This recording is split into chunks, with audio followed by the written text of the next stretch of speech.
বাংলাদেশে বিপ্লবী ওয়ার্কার্স পার্টির সাধারণ সম্পাদক সাইফুল হক বলেছেন, ১৫ বছর ক্ষমতায় থাকার পর দেশকে সম্ভাব্য বিপর্যয় থেকে রক্ষা করতে আওয়ামী লীগের উচিত একটি অবাধ, নিরপেক্ষ ও বিশ্বাসযোগ্য নির্বাচনের রাজনৈতিক ঝুঁকি নিয়ে তাদের জনপ্রিয়তা ও গ্রহণযোগ্যতার প্রমাণ দেয়া। রাজধানীর সেগুনবাগিচায় দলীয় কার্যালয়ে আয়োজিত এক সংবাদ সম্মেলনে সাইফুল হক আরও বলেন, থাইল্যান্ড সফর শেষে সংবাদ সম্মেলনের প্রধানমন্ত্রী বামপন্থী ধারা রাজনীতিকদের উদ্দেশ্য করে জানতে চেয়েছেন তারা সরকার উৎখাত করে কাকে ক্ষমতায় আনতে চান।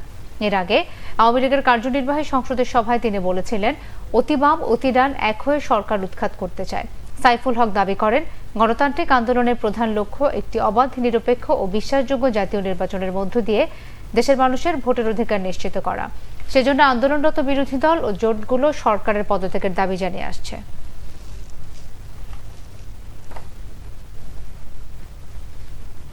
আওয়ামী লীগ সবচেয়ে বড় অন্যায় যে কাজটা তারা করে আসছেন, যেখানে ভোটের নিয়মতান্ত্রিক পথে, শান্তিপূর্ণ পথে তারা সরকার পরিবর্তনের পথ বাস্তবে পুরোপুরি তারা বন্ধ করে দিয়েছেন।